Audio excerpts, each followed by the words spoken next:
What's going on, everybody? Welcome to another edition of the Tapped In Indie Wrestling Podcast. I'm your host, Heath Mulligan, joined by the man behind all the controls, the man with really all the power in the podcasting world. That is Nick McDaniel. Nick, how are you this morning?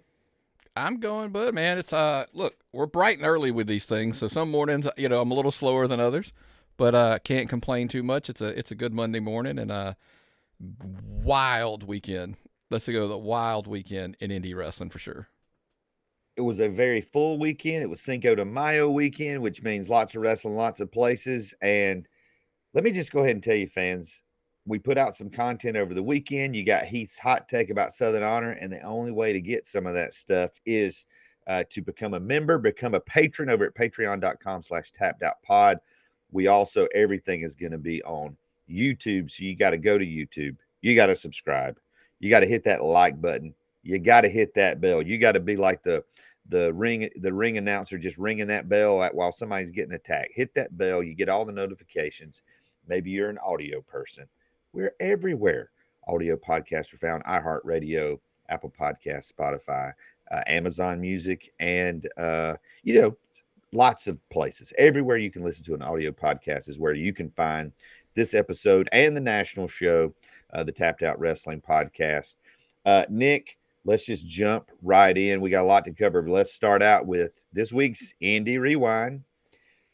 We went down to Southern Honor Wrestling 62.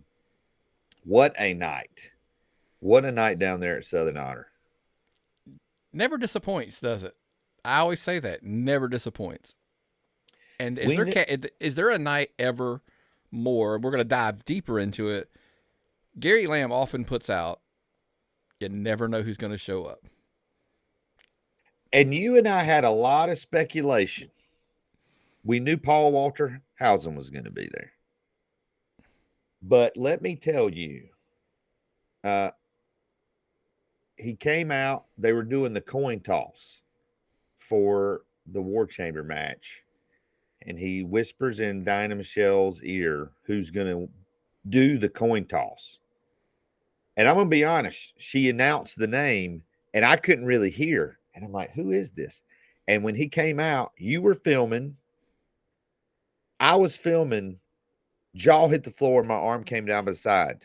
Like I was in shock because Tony Schiavone, I put it on social media, of everybody in wrestling, that was the one person. He was the one person I hadn't met that was really on my bucket list. And so to meet him, to get to talk to him, get a picture with him, I'm pretty happy. I'm pretty happy, dude, man. Pretty happy. Was that worth the drive down for you? That made it Oh, all worth it. absolutely. I mean that honestly. I told him I knew I was never going to be a wrestler, so I listened to him and David Crockett, and I told him I knew I wouldn't be a wrestler, but I've gotten to do commentary on wrestling, and you were the inspiration behind. And I'm sure he gets that from lots of people. But it really was just I was very proud of myself because I went over to him during the intermission. There were other people talking to him, uh, but you don't ever know. You don't want it to be weird, but it was really cool. He was, and I've never heard anyone say other than good things about Tony Schiavone. Yeah, he's very approachable. I've had the pleasure of meeting him a couple times. One Southern Honor. We've also done Top Guy Weekend and some stuff where I've kind of bumped into him and stuff. But it's handy also to know some people that know, so that helps a lot.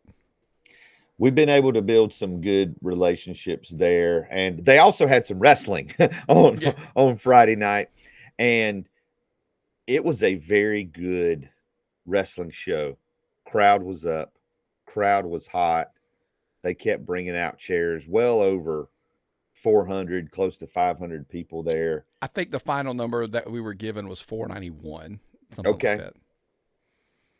and it just a really really great night. What I really liked about it is the entire card really did two things I thought really well. I thought all the matches were really good, but they set up the War Chamber match like when it got there, you were ready for it. But they also did a really good job setting up their June show. They already lined up some matches for that. Uh, Kyle Matthews and Jaden Newman was one. When that match started, I thought, you know what? This has the potential of being a match of the year candidate. It was a good match, but it was almost like, and I said this on Patreon, it was almost like they kind of, hey, we got a War Chamber match. So we're not going to go out here and whatever, we're not going to go out here and be Flair Steamboat. We're going to, it was good. Every match had its place on the card, and I really appreciated that. Yeah, and they didn't go crazy with tables or chairs or a lot of it. It was very, like you said, it was probably and arguably one of the best paced shows because you can go to a lot of shows where they do something like War Chamber, War Games, insert big mega match. But the first match on the card, they're diving off of stages or diving to through it's crazy stuff. I think that's what was done, and we talked about that a little bit while we were there. That everything paced itself really, really well, and I think they did a tremendous job of setting up the next show, like along the way. Tremendous job. Tip your hat. I know there are lots of people in the back helping, but most of that credit does go to Dylan. Yes, and the War Chamber match was everything you would want it to be. Guys getting thrown into the cage, blood everywhere. It was when you hear War Games or War Chamber or whatever, especially in Georgia, you expect to see some blood. And I felt that this match was befitting of a end of a feud, or at least like kind of the climax of a feud. One thing I really liked about it is there were multiple times in that match where you didn't know who was going to win. Once everyone was in there, it went back and forth. And I really, I kind of thought in my mind, okay, this is who I think's going to win. But they made me doubt a few times. And the hierarchy came out on top with Paul Walter Hausen. And he showed himself very well. Super nice guy. And hey, I want to insert something in there. You brought him up. Paul Walter Hauser doesn't need any compliments from us. He doesn't. But Nick's gonna do it anyway. In the ring, as a celebrity, attachment to a match, he did his role tremendously. I'm not going to give out too much of what I heard and stories that I was told. Backstage, consummate professional, wasn't worried about getting himself over, wanted to truly contribute to the match, and really wanted to be a team player. I'm trying to he was a team player, wanted to make sure he didn't mess things up. He knew his place in it, and it was great to know the powers that be also knew what he brought to the table and didn't want him to say, you don't have to do XYZ. You in this match is that's what they're here for. But then got in the ring and then performed his role. I thought it was tremendous. Now, look, I know he's done stuff with Jeff Jarrett in AEW. He's done stuff with Sami Callihan. I think he did. Wasn't Cardona? Didn't he work Cardona too or something? I believe so, yeah. He's done like 3 matches for me, whatever that I know of. But oftentimes, if you can afford him and you can get him, I don't know what the rates are and I don't care. I think he's a tremendous asset to wrestling because he genuinely came off as somebody who respected the industry enough that he wasn't just like, I want to wrestle, and got out there and did it. So tip your cap to him. Again, doesn't need our, compliments. He doesn't need our anything. But I feel like at times that type of an appearance is just poo-pooed on. It's just another one of those celebrities trying to get, they want to play wrestler. They want to cosplay wrestler. Dude, he didn't do that. He came in and did a tremendous job, so kudos to him. I think he really understood, and this I appreciated, that he was just making a cameo. that this was the end of a long feud, and he's coming in at the tail end. He's not coming in to steal the show. He's coming in to enhance that match, which he did. And once he was so patient with a really long line of fans, he was going to different wrestlers and thanking them and just showing his appreciation. And one thing we've learned about a lot of these celebrities who especially grew up watching wrestling, there's a fan in them just like us. And that was cool to see. Again, just a super great guy. And it Friday night kind of showed me that we have so many great promotions in Georgia, but Southern Honor is different in one of those ways. They get people, they get appearances, and there's one we didn't even mention because I don't even know if we can. Oh no, Britt Baker was there. Yeah, she was there. Yeah, she was in the building. She didn't do an appearance, but yeah, she was there. And but that's what you're talking about. Like, you just don't know who's going to show. I mean, in one night at Southern Honor, Britt Baker was in the house. She was taking pictures. She was talking to people. Tony Schiavone was there taking pictures, talking to people. Paul Walterhauser actually had a match. You know, there's a lot of that you will see at that. So it is truly the promotion of you never know who's going to show up. Oh, and by the way, they throw in some really good wrestling along the way and some great storytelling. Yes. So that's the draw of Southern Honor. That's right. And we want to, he's not going to hear this, but we hope Gary has a good time on his cruise this week. He is off of social media. And so it's weird that, we're not going to hear any trash talk from him following a really, really outstanding show. Moving right along, because Southern Honor was certainly not the only show over the weekend. Southern Fried had a great show and a great crowd there in Monroe, Georgia, and you and Myron were able to check that out. Yeah, man. Here's the thing that I love about Southern Fried, and I tell people this all the time. The building, by the way, is super conducive to this. You've experienced it now. Everybody was like, oh, the crowd was down slightly. Okay, I don't know that I would say that, but okay, let's say it was. It is one of the loudest buildings you will go in. The 300, 400, you know me, I'm not a big numbers guy. The only way I knew they won was I got a message that this was the number at Southern Honor. But that crowd just is so rabid, and we love to talk about emotionally invested crowds. We're not going to get into a national conversation, but I think that PLE this weekend showed us that tremendously. Wow. The power of an invested crowd is literally can change the show. It can change a match. It can make a match that's pretty good or really good to like exceptional. Knowing what that base wants and giving it to them. They didn't get one. They didn't get two. They got 3 David Manders appearances on that show. One, I think I was telling somebody, we're going to discuss the grapplers a little bit later, but I told somebody, I think being a grappler is the new gimmick that all the promoters want to be. I think secretly all promoters want to be a grappler at this point. But they're heading to Shindig. And one of the strengths of Southern Fried, as I like to tell people, is if you can sit back from a distance and watch, you can see Todd sitting at a chessboard and moving pieces, boom, boom, boom, boom, boom.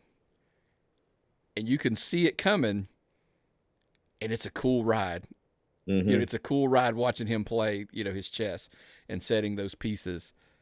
And a lot of crazy things happened. Like, we went into it, we thought Happy Madness, CT Keys, and Judias for the tag straps. Oh, let's throw a wrinkle in there. Nick Halen and Adrian Hawkins get thrown into the match to make it a 3-way. And then you're like, okay, chaos is coming. Once that's added, you're like, chaos is coming. And it delivered, by the way. They set the table for Shindig. Halen and Hawkins are your new tag champions. We'll discuss some of that a little bit later. They set the table with Judias versus CT Keys for Shindig June 15th. And I don't know that I'm sitting here looking. I wanted to pull up the card for a specific reason. Alexander Lev and Billy Buck had a match for that Classics title. With so much chaos from the 6-man open, they opened the card with a 6-man title match, the Grapplers and Seabolt versus the Approved. Lots of chaos. They said like I said, all these pieces moving around. Nauseacism returns, all the things. And quietly, Billy Buck and Alexander Lev put on a really good match. And so I wanted to tip my cap because I know Billy Buck is a guy. He's been around forever. We've talked about, last week, underappreciated and that kind of stuff. Has Billy Buck fallen into that category? He's that good. He's that smooth. Mm-hmm. That it's just taken for granted. He's going to have a great match, and there's a reason why he's the Classics champion. That is an excellent point. I know Billy Buck doesn't wrestle at as many Georgia promotions as he used to, but he's been a mainstay at Southern Fry forever. And you're right, he is. I found out, I've tried to get Billy Buck booked in South Carolina. I think he's worked for Palmetto, Championship Wrestling, and a couple of other places. He just is, like you said, he's so smooth. People love that gimmick. I don't know what it is about a man in a cowboy hat that drives women crazy, but I'm thinking about maybe adopting that. I don't know. Maybe that can be a character on my other show, but that's what I was thinking. he's just an excellent. He's an excellent wrestler, and who knows where they're going with that. And again, we talked. Billy Buck could be in that Chip Day category of, hey, this is if you're a young wrestler, this is somebody you got to wrestle to kind of prove yourself a little bit. I think that's where I was going, was putting Alexander Lev in there. We got to see him step his game up again. There's a developing thing I tell guys all the time. When you're getting your reps in and you're working some of these, again, no disrespect to the shows, but when you're, some of the smaller shows, you just need experience. But there does come a point when you have to ask yourself, I have to wrestle guys who are really good to get better, and you got to work yourself there. I totally get that. I'm not rushing the process. But you do have to go, you talked about it last week, you got to work bigger crowds, bigger promotions. And I know you got to get booked again. Same issues. I understand. But kudos to Lev, who's going out there and he's working the Billy Bucks and the Chip Days. And from one promotion to the next, he's working bigger and bigger names. And I think it's cool that some of the big promotions are letting that happen too on top of that. So, are he and Jackson Drake entered into the Crockett Cup? I know they're on the card, but are they a tag team Jackson Drake's a North Carolina guy. Well, I know they're a team in NWA. They are a team in the NWA. So they're called the Kids, I believe is their name. So that could be a thing. That could really be a thing. Yeah. How cool would that be? Alexander Lev in the Crockett Cup. Lots of Georgia. The NWA's still got a strong Georgia connection. So, yeah. So Judias and CT Keys, they were the tag team champions. They've had a falling out, and now Judias has called him out. June 15th, that is Shindig, and it's going to be Judias and CT Keys for the Southern Fried Heavyweight title, and that is, can the building hold it? That's the question. Yeah, if you could get your tickets now, I would. I know they've got another show between now and then. They've got one on the 18th of May back in the building. By the way, they got a food truck show literally 5 minutes from my house this Friday on the 10th. We'll maybe get into that a little bit, but the June 15th, the big day, Shindig, monster show every single year. They pull out every tool in the toolbox for that show every year. And so definitely, we talked about it. I'm like, hey, put that on your calendar, man. Yeah, it definitely is on my calendar. You should put it on yours as well, wrestling fans. Squared Circle Action Wrestling, they run every Friday night there at the Royston Dome. A few weeks ago we talked about They had a tremendous crowd over 150. It seems like they've settled back into that 50 to 60 range, but they continue to be a place where young guys are getting opportunities. And again, they're wrestling in front of really good crowds. And it just in a couple of weeks, we got a new promotion debuting there that I'm hoping to check out. We'll talk about that more a little next week. But kudos to SCA. They just keep going. It was Cinco de Mayo this weekend, and there were shows scheduled in a lot of places, a lot of rainouts. There was one show I'm sorry, I can't remember the team name. Why can't I remember the team name? At the baseball game. The Gwinnett Stripers game. Yeah, Deep Gwinnett South ran that on Thursday, yeah. Wrestling at Southern had multiple shows. In Lawrenceville, they had 450 plus at that show. Sugar Hill, they had 550 or 500 plus. Vari Morales defeated Parker Lee at both of those shows. And they look to be just really, really good shows. And Cinco de Mayo continues to be a very profitable weekend for many wrestling promotions. Yeah, they look. I mean, the great thing about those shows is that you got to see Vari, you got to see Parker Lee, Luke Sampson, a lot of. We talk about. I want to add this. We've not discussed Angelica Risk a ton. She is, your Nightmare Factory Women's Champion. We booked her on our show a couple years ago. She was new at that time. She's gotten tremendously better. She's done some national TV stuff now. Keep an eye on Angelica Risk, especially when we get into that women's conversation. We talked about the limited number of women's champions in Georgia, and we got to make sure we add her to that list because she's doing a lot. And I mean a lot of being all over the place. Randy Wentworth, by the way, was at one of these shows. We had only seen him at Disruptor, and so to see him out here on some of those shows was pretty cool. But I think at this point, the faces of wrestling at Southern are Vari and Luke Sampson. Yes. You've got champion, wrestling at Southern champion is Luke, but Vari's kind of the guy. And if you don't believe me, he double shot main evented essentially both shows. Right. So that's kind of, makes sense. And Cinco de Mayo makes total sense. But he's still basically one of the faces of that company. Him and Luke Sampson, I think, are your two studs for that promotion right now. So, and how do they, when the merger happens, when the partnership happens, when the shared resources happen between wrestling at Southern and Turnbuckle, which we'll talk a little bit more. Hopefully, Vari's still got a place there because he is the face of wrestling at Southern and has been a huge, huge deal for them. I also want to touch on there were a couple of shows there were a lot of shows in the Carolinas, but three I want to touch on. Heroes to Legends Wrestling in Sylva, North Carolina. They do a couple of fundraising shows each year. They had, I think that's at the Emergency Squad. They had that building packed out. Trans South Wrestling, which has not had a show in quite a while. They were in Union. There's a lot of, the Union Recreation Center is becoming like the Royston Dome. There's a bunch of promotions running there. They had a good crowd. And then NAWA was in Morganton with Heath Slater teaming up in a 6-man match. Heath Slater's formerly known as Heath Slater. He's made a lot of appearances here in the Carolinas over the last couple of weeks and months. And kudos, NAWA has been drawing really, really good crowds. And I'm still waiting to see, we talked about AML last week.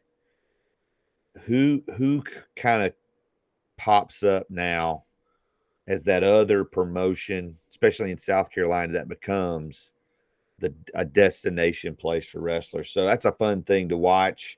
But fans, you got to get out there and see some of these shows. That's absolutely right, man. Which that leads us to, if you're going to get out to see some of these shows, you got to make the drives just like we do. So some great shows coming up this upcoming weekend. You mentioned the Southern Fried Food Truck Show coming up May 10th in Auburn, Georgia. That's, I think, just going to be a really fun show. It's a free show. It's they're doing a food truck event down in the city of Auburn. It's about 5 minutes from my house, which is why I'm excited. Date night. Stealing the Heath Mulligan date night at a wrestling show. go down, food truck, food, watch wrestling. It's only a couple hours. It's like 6:15 to 8:15, free show. I mean, that's just a fun thing. So Yeah, and that'll be at a good time of day. It'll be cooling off a little bit, sun going down. It'll be romantic. So yeah, get you person and go out there and have a good time. Georgia Premier Wrestling is going to be back May 11th in Jasper, Georgia. Luke Sampson and Trevor Blackwell challenging the Superstars for the tag titles, and Josh Cantrell and Brady Booker fighting to see who's going to be the number one contender for their heavyweight title. yeah, Luke and Trevor are actually the champions. They're the tag champions. That's my bad. That's me on the notes, but they are. And I think this is the show that I'll be at this weekend. Okay. My plan is to head up on Saturday to this show. I've seen several of their shows in the past. I just haven't been since they've kind of got fired back up again. So I think it's kind of been on my card. I'm like, I need to check off GPW again, head up there and see them. That team up there. We saw Brady Booker a few times now. We saw him at Southern Honor. I saw him at Turnbuckle, the show that they did a while back. Kid's got a tremendous look. Mm-hmm. He's young, but we just did the NFL draft. He would be described as a guy with a huge upside. Right. He's got the personality. He's got the drive. He's got everything about him. He's got it all. But just like any prospect in the NFL, hey, we got to put all these tools together and do something with it. Oh, but by the way, he's learning at probably one of the best places he could be at, which is obviously at the Nightmare Factory. So I think he's got a huge potential. So I'm trying to think about, that's probably the match I want to see the most on that show. But tag team gold, main event, sure, why not? But it's a hop, skip, and a jump. It's up there near Canton, up near Southern Honor. So it's a haul for us, but yeah, I think that's where I'm going to be at. So if you want to catch me at a show this weekend, that's probably where I'll be. Friday, I'll be at Southern Fried. Saturday, I'll probably be at GPW. And Nick is just like Tony Schiavone. If you want a picture, want to shake his hand, he is very friendly and approachable. So make sure you do that. Tell him Heath sent you.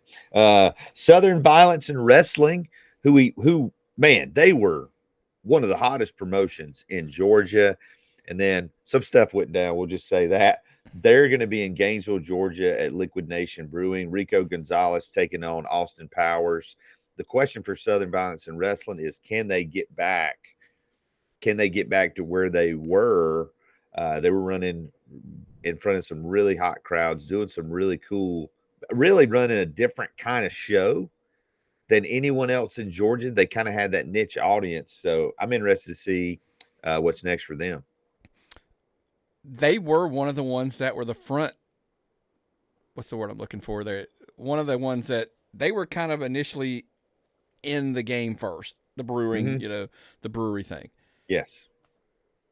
So your question is very valid in the sense of, okay, now that there's tons of promotions doing that, it's time, the wrestling, which they've always done really good wrestling. And I think they kind of got a weird rap that they were doing the brewery show, so they were a brewery show.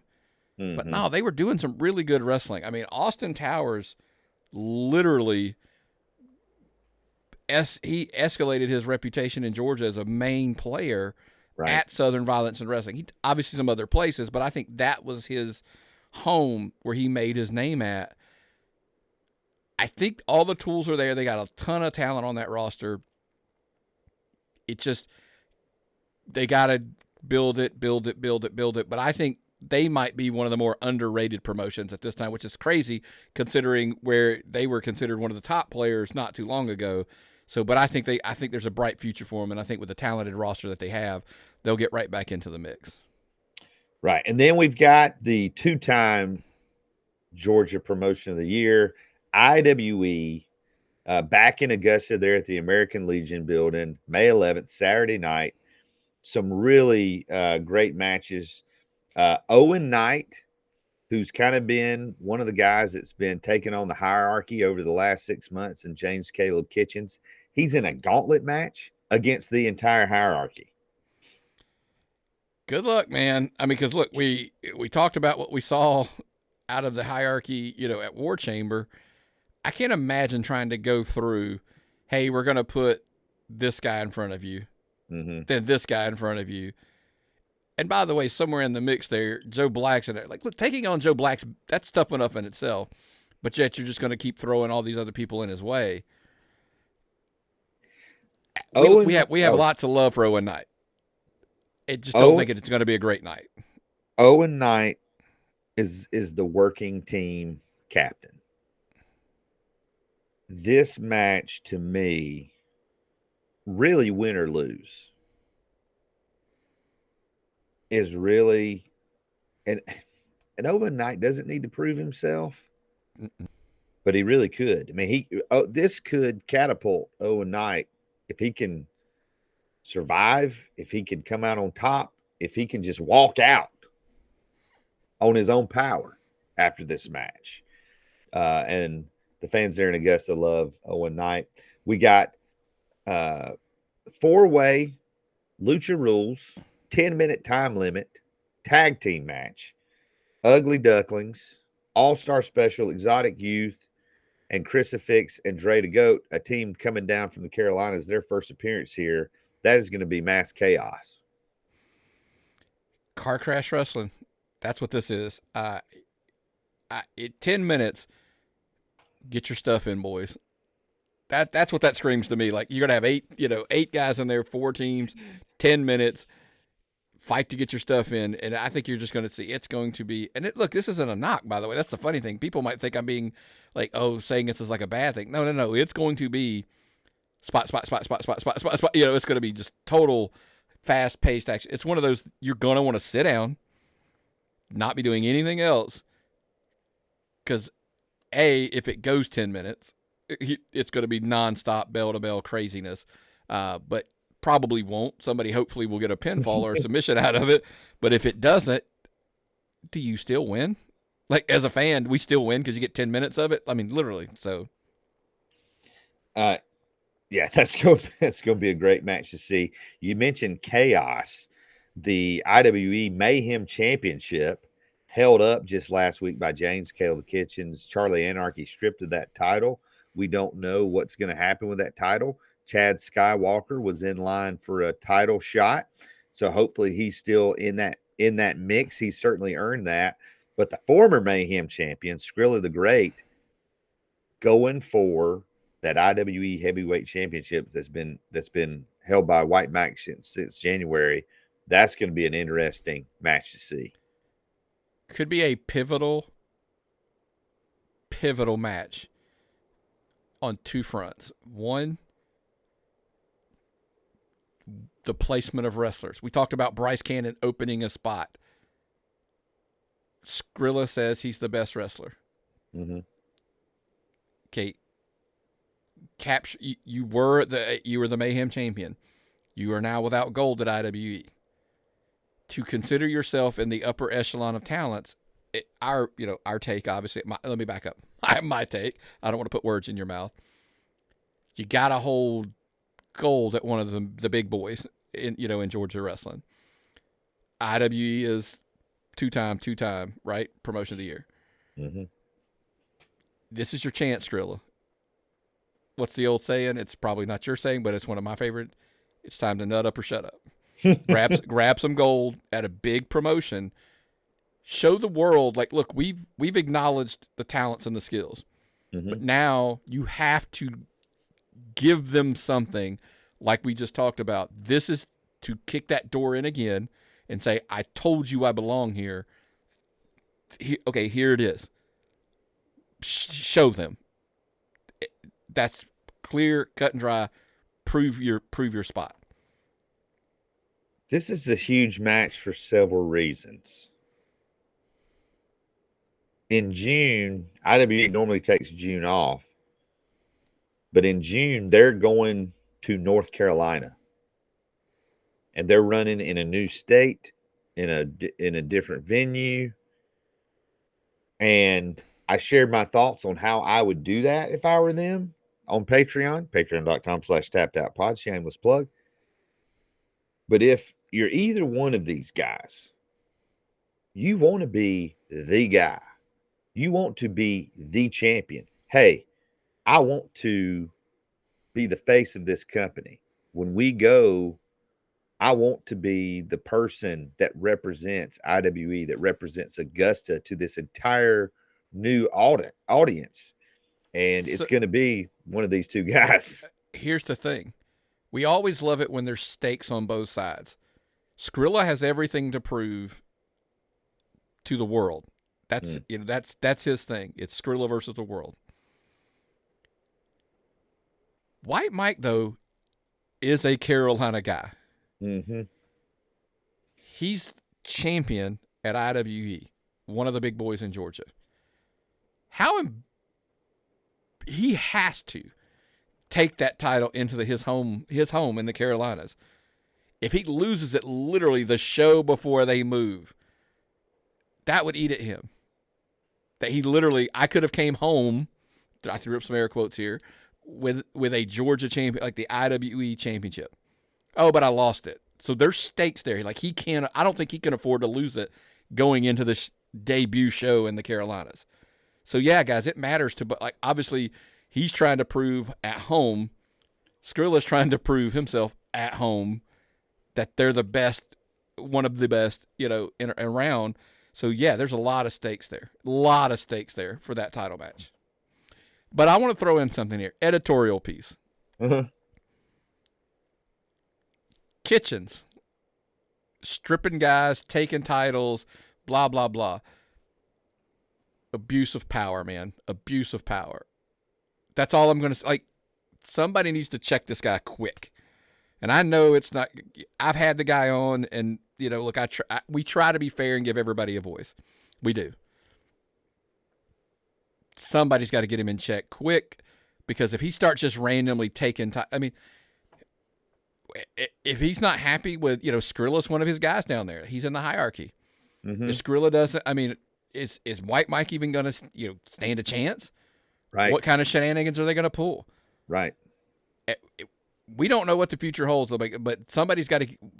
Tim Blackman's got to get control of this company back away from that guy, because if he just starts randomly stripping guys of titles, that's just a level of that's a level of abuse of power that we just can't see. I would even argue,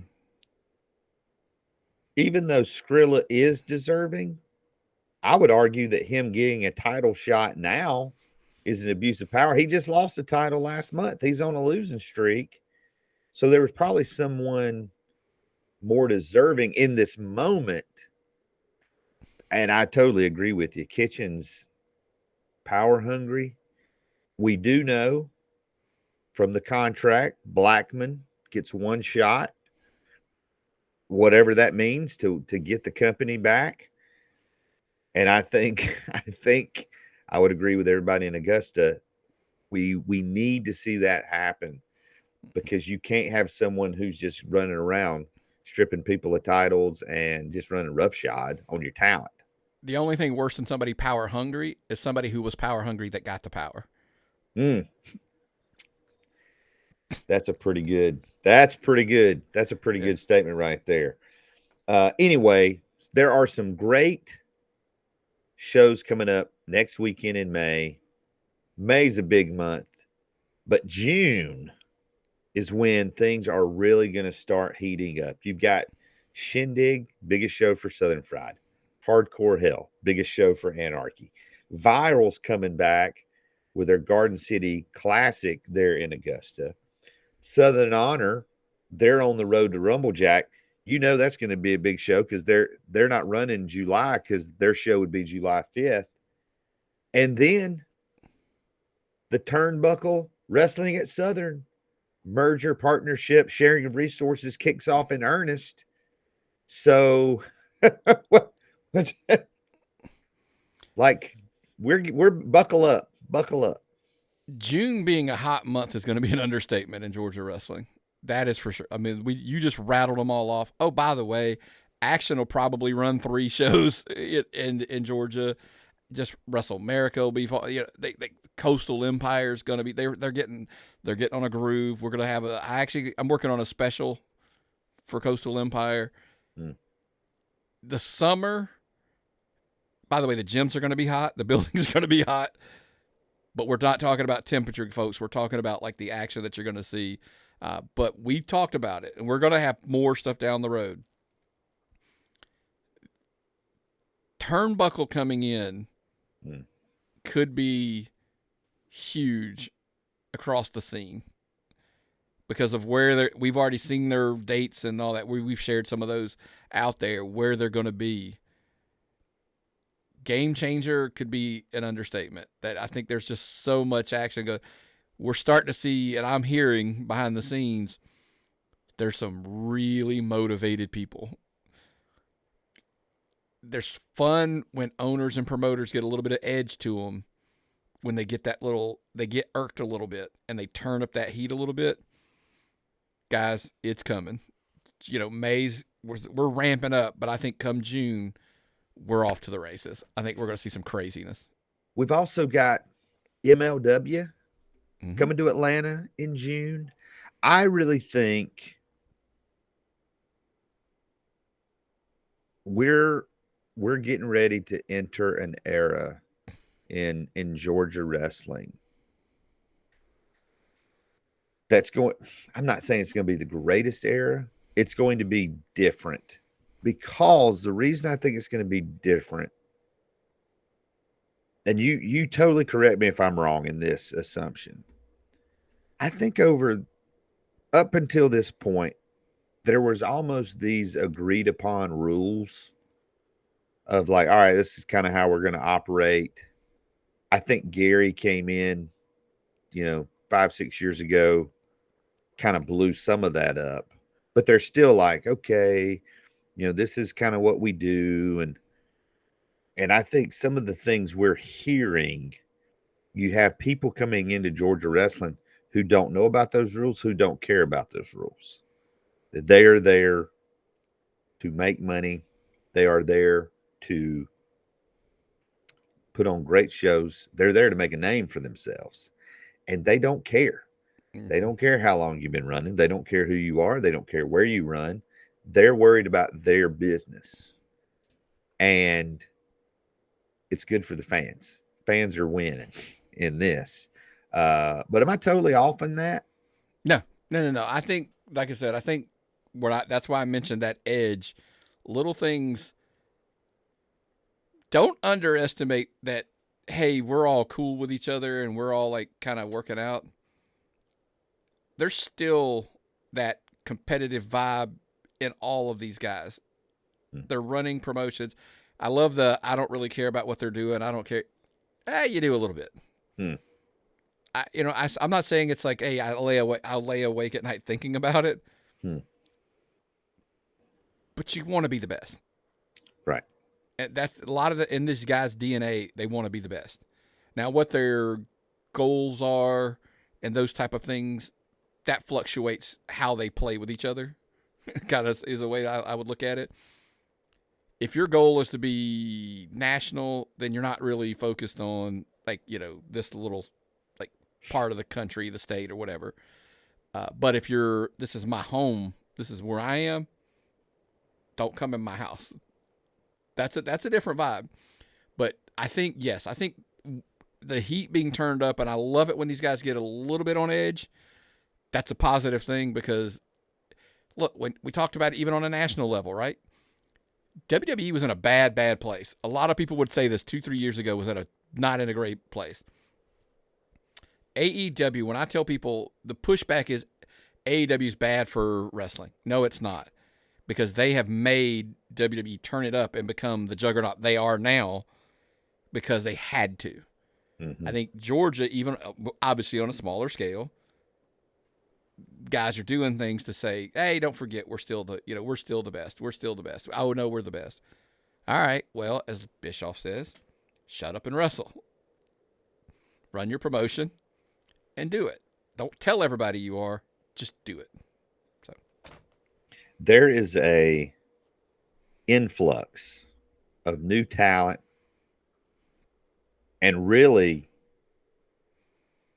we talk about promotions, but even down to the wrestlers, you've got to stay hungry. You got to understand I don't care how many promotions start in Georgia, there's still only a certain number of spots.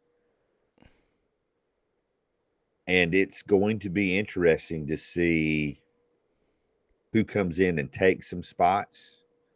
who loses a spot, who's wrestling right now that we're high on that's not going to be here in a year. I mean, I was thinking about Tyler Culprit this weekend. Tyler Culprit was about as hot as you could be. Life situations, job situations, nothing bad. He's not in wrestling anymore. Mm-hmm. And it was like a very quick thing. And so who is going to be that person that like we're super high on, but something happens and then they're gone. But Listen, not we yeah. hold on. I want to because I'll give you what I consider the greatest example in my personal opinion. Uh-huh. Since we've done this, I just knew Ike Cross was going to be in NXT Yeah. and then on WWE at some point. Life things happen. Like you said, look, it's not wrestling. It's not always about wrestling. Other things in our lives sometimes will change our destined paths. Mm. But you couldn't have told me a few years ago, not only would he not, that he wouldn't be wrestling anymore. Or he wouldn't be wrestling here, whatever. And so I throw my hands up and say, there's the best example that I can give anybody. There's a guy right now, like you said, that we're all like, this guy's it's a shoe-in. He's gonna have a deal. They may not be wrestling in 2 years. Right. Because, by the way, it might not even be that. You want the real kicker, it could be somebody strolling in here and just taking their spot. That's the big one. It's going to be fun to watch. Well, fans, not only is the wrestling hot, not only are the gyms going to be hot, but there's also some people that are getting hot. And that leads us to this week's hot hand. Basically, what have you done for me lately? Who are the talents who are on a good hot streak? Who are the, which talents are doing a heat check? This is a pretty long list, but I think these are all worthy. I want to start out with the hierarchy. I wonder when this has happened again. 2-0 in War Games type matches this year. That is a pretty big accomplishment. Here's the crazy thing. Hate them, love them. Doesn't matter. Wherever they're at right now, they are at the top. They might be. Look, we can have these debates about other people on the list. They might be the hottest. And again, we wanted to put it out there like, what does this award mean? It is what have you done for me lately? And right now, they're on a tear. And you said it, they have won as heels in this type of match, and they've won as baby faces in this type of match. And you had Kenway, Murder One, and Joe Black anchoring both those teams, and both really good matches. So kudos to them. I also want to give kudos to 3 guys who were also in that War Chamber match. They were on the other side, but Nick Halen, CT Keys, Judias, main eventing back-to-back nights. Southern Honor on Friday night, Southern Fried on Saturday night. When you're main eventing 2 nights in a row at 2 of the major players in Georgia, that is no small feat. That is nothing to sneeze at right there. No. Everybody, we talk about it all the time, right? We know our thoughts on Nick Halen. Here's the 3 guys you just mentioned. Like, I can't tell you the levels that I would put these guys at in Georgia wrestling right now. Nick Halen, we talked about it. He give him a match versus big guy, small guy. It doesn't matter. He's going to deliver. Oh, by the way, he main evented in a War Chamber, and then he doubled it at Southern Fried because he's in the 6-man match to open, and then he's in the main event in a triple threat for the tag goals. Oh, which they captured. Judias, on the other hand, the CT Judias anomaly at Southern Fried. They delivered every bit of their piece. Did anybody look just more imposing in that War Chamber than Judias? No. That says it all. Then we come over to Southern Fried and then we see we always make jokes about you don't have to go over to get over. Mm-hmm. CT and Judias had to lose those tag gold to develop, to progress the story of them against each other. I'm telling people, Judias versus CT Keys for that Southern Fried Championship, that's selling the show. We always talk about it's usually it won't be a one match card, folks. But I'm just telling you, when they announce that one match, I'm in. Like, I gotta see this. I just have to see this. So, yeah, that's going to be phenomenal. June 15th there in Monroe. Southern Honor Wrestling. They've had some tremendous shows this year, been able to get to some of those and hope to get to many more, but they had hot crowd. Gary's motivated. Dylan's motivated. They've been putting together some great, like I said, they set up their next show pretty well. And the Road to Rumble Jack has officially begun. We just mentioned Southern Fried Championship Wrestling. They're definitely heating up for Shindig, and that is when Todd is simply at his best. when they're progressing that story to the I almost said to the end game. That's crazy. But when they're trying to get to the, he knows his next benchmark. This is where everything's playing out to. That's their strength. It always has been their strength. It's storytelling at its best.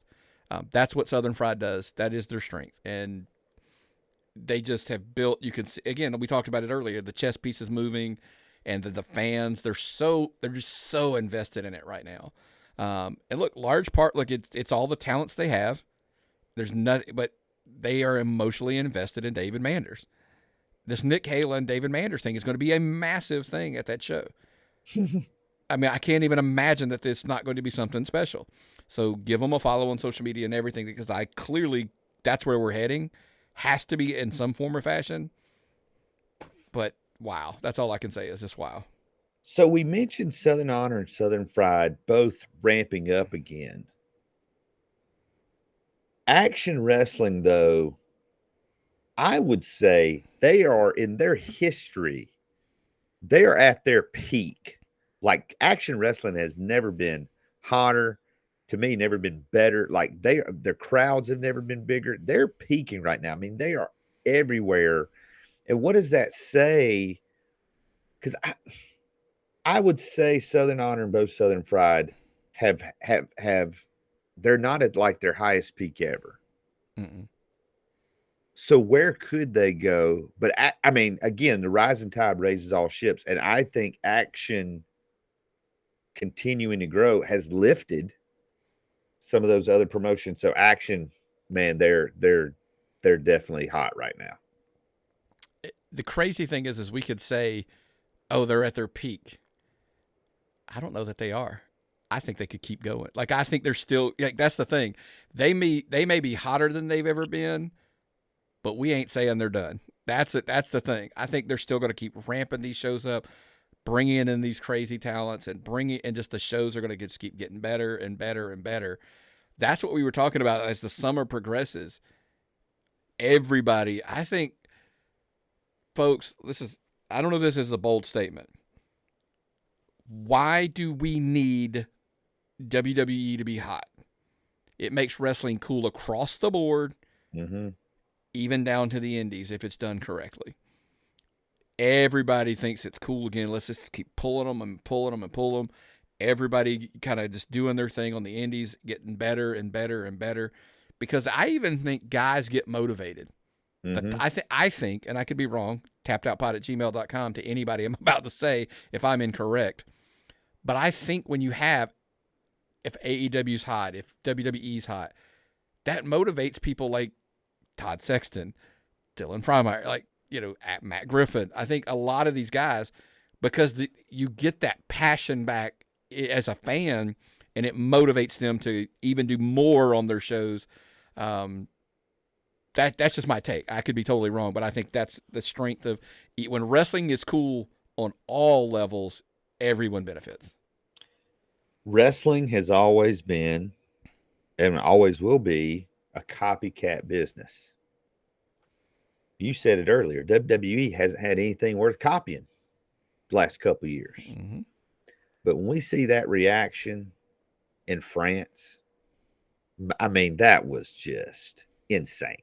Just some of the entrances and the crowd, and basically the crowd learning a whole new language so they can sing along with Cody Rhodes' theme song.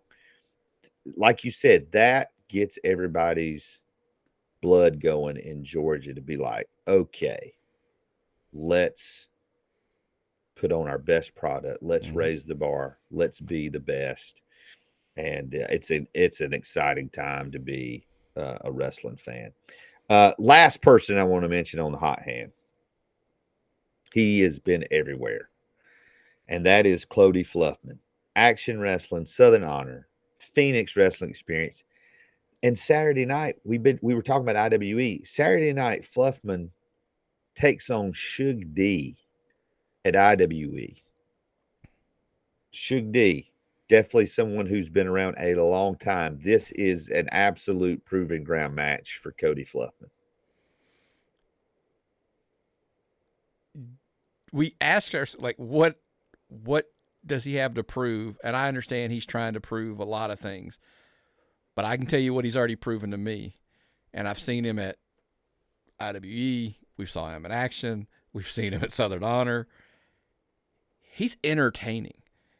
And guys, listen, I understand everybody wants to be the best wrestler in the world. I get it. That wasn't Dusty.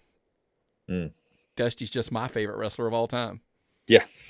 So somebody like Cody Fluffman, I think obviously I'm newer to the fan club. I tell people that all the time. But he understands that clearly.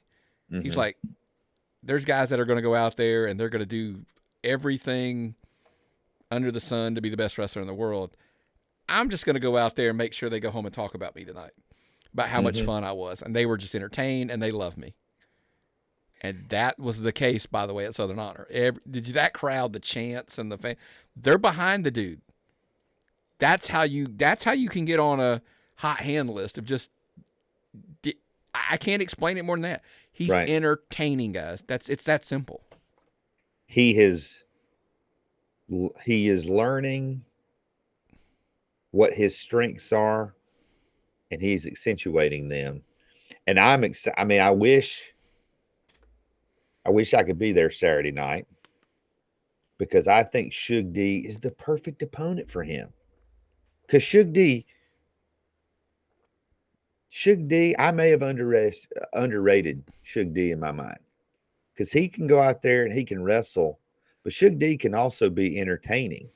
And I think this is going to be a great test. And I think it's going to be a great match. And as soon as it's up on IWTV, I'm going to watch it. Yeah. Let me ask you a question. This is tappedoutpod@gmail.com. Anybody listening who asks, I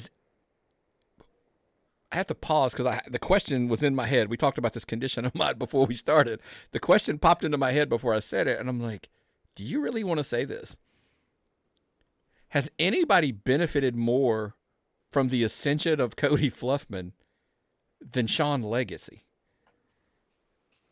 Because of what it's broadened him. I never questioned his in-ring ability. Never. He was phenomenal. I saw him early days, by the way, of Southern Honor. Is how I got introduced to Sean Legacy. But the character of the guy that's with Cody Fluffman, if you'd have asked me 3-4 years ago, I don't know that I see that. Mm-hmm. I'm not saying it wasn't there, but we don't get it because he's such a good, talented wrestler that I think he's down that path. But Cody Fluffman has just brought out something in him that, again, he's entertaining. He added another piece to Sean Legacy that we just had not seen up to that point, in my opinion. The best wrestlers ever take a little bit of themselves, turn it up to 11. And that's what these guys bring out in each other. Mm-hmm. Is, they're best friends away from the ring. And when they get in there, I give a little peek behind the corner. I was at a show, and a bunch of us went out to eat after the show. And I got to sit there, and I got to hear Sean and Cody, a couple of other wrestlers, talk about the wrestling they grew up with, like what got them into wrestling. And I'm telling you, they were talking about an era of wrestling when I wasn't watching wrestling.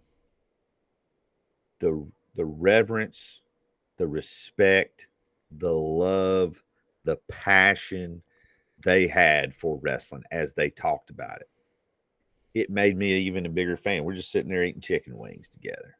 It made me a bigger fan to know that they're analyzing this, and there's, oh man, this was such a, it was just a fascinating thing. Just, and I just kind of sat there because again they were talking about wrestling I hadn't watched, and I think these, I mean, you can just see all across Georgia, you can see in promoters and wrestlers, you can see the light bulb coming on, and they're just getting it, and we're the beneficiaries of it. We are the fans, podcasters, whatever, because we're seeing so many amazing things come together, and it's pretty awesome, pretty awesome.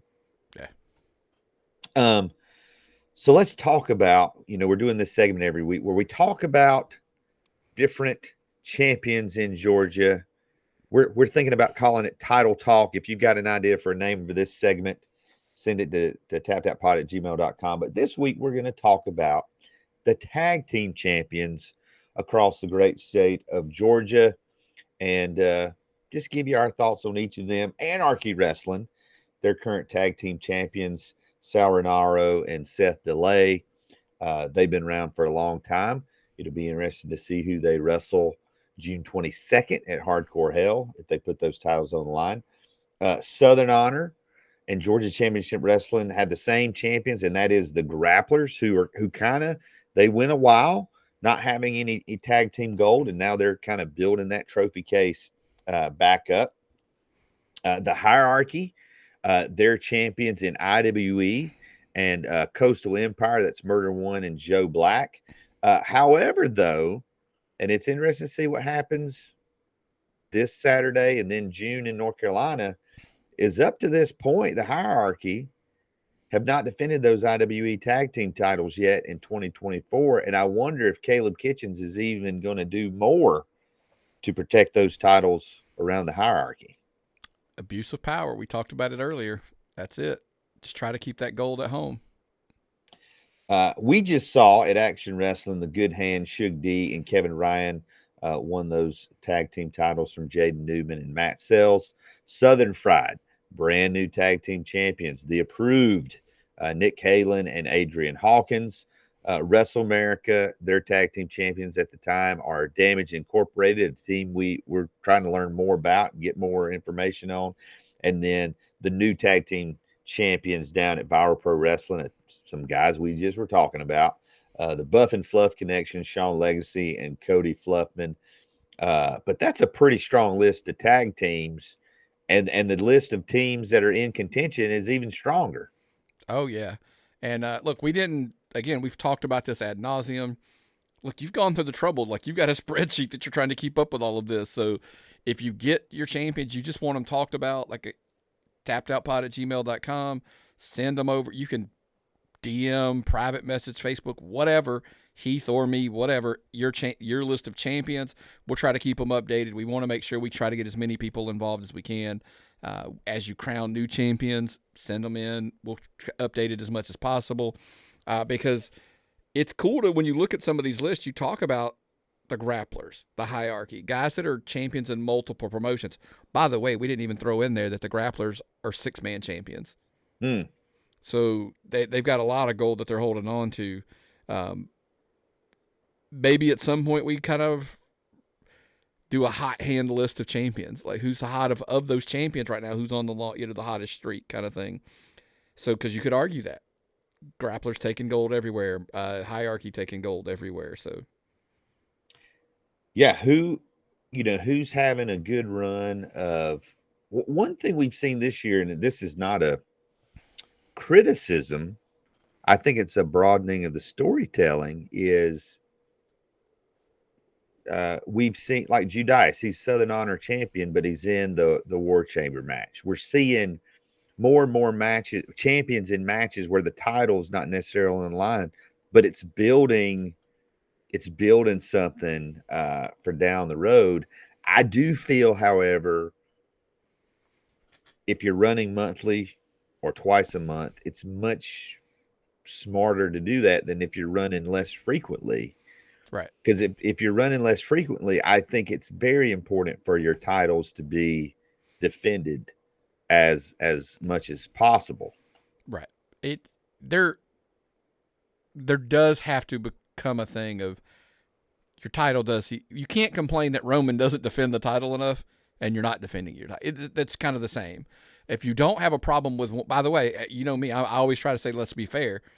If you didn't complain about Roman not defending the title, then you can't really complain about it anyway. But I love how yes, it was like specifically Southern Honor. We tangled up Judas in the War Chamber. He couldn't defend, but immediately on the next show, he's got to defend against Gunnar Miller. Like they're setting that table really quick to let you know, like, hey, the title does matter. Because here's my thing with storytelling. I'm not going to go down this rabbit hole. I know we're going long. In your promotions, you walk a fine line when everything's about control and power of the company. Mm-hmm. The main thing in your company should be every guy on your roster should be going for that title. Like that should be the main prize of the wrestlers. Very focused, like wrestlers focused on championships, characters, kitchens, black men, etc. Power of the company. Does that make sense? Like let's make sure we keep those things on two different things. I think the wrestlers' main care shouldn't be caring about control of the company. They should all just want to be champions. 100%. Could not agree more. When the wrestling I grew up with in the early 80s, watching Mid-Atlantic, you might have a wrestler who's feuding with somebody and they're cutting a promo on the wrestler they're feuding with, but then they'd come back around. And Ric Flair, don't think I've forgotten about you, you know, that heavyweight. Right. Every single person was talking about Ric Flair and what they wanted. You know, hey, I want that title. I want that 10 pounds of gold. And I think there's kind of three, man, this would be a great behind the paywall thing. I think a champion can elevate your title. I think a title can elevate a wrestler. But then it's also the opponent that raises that, and then the booking. Not just the opponent, but the story, the angle, all those things go in together and either give you a really weak championship or a very strong championship. And maybe that calls for a much deeper analysis that we have time for today. But it was still a big deal when Cody beat Roman. Oh yeah, no, 100%. Yeah, that was all the story in the world. That was it, 100%. So I'm with you. Well, fans, we appreciate you watching and listening again. We would encourage you to become a patron over at patreon.com/tappedoutpod. Don't forget YouTube, subscribe, like those videos. Hey, leave a comment there. We read the comments. We're not ignoring you there. And then download and listen wherever you get your audio podcast. Again, we are weekly. I'll go ahead and be honest with you. Summer's a little crazy for me. There's a lot of travel. There's a lot of being out of town, but we're going to do our best. We're going to keep going weekly. We may have to record different times, but for your weekly dose of independent wrestling news, you got to come to the Tapped In Indie Wrestling Podcast. So, Nick, hope you have a great week. And fans, we'll see you at the matches.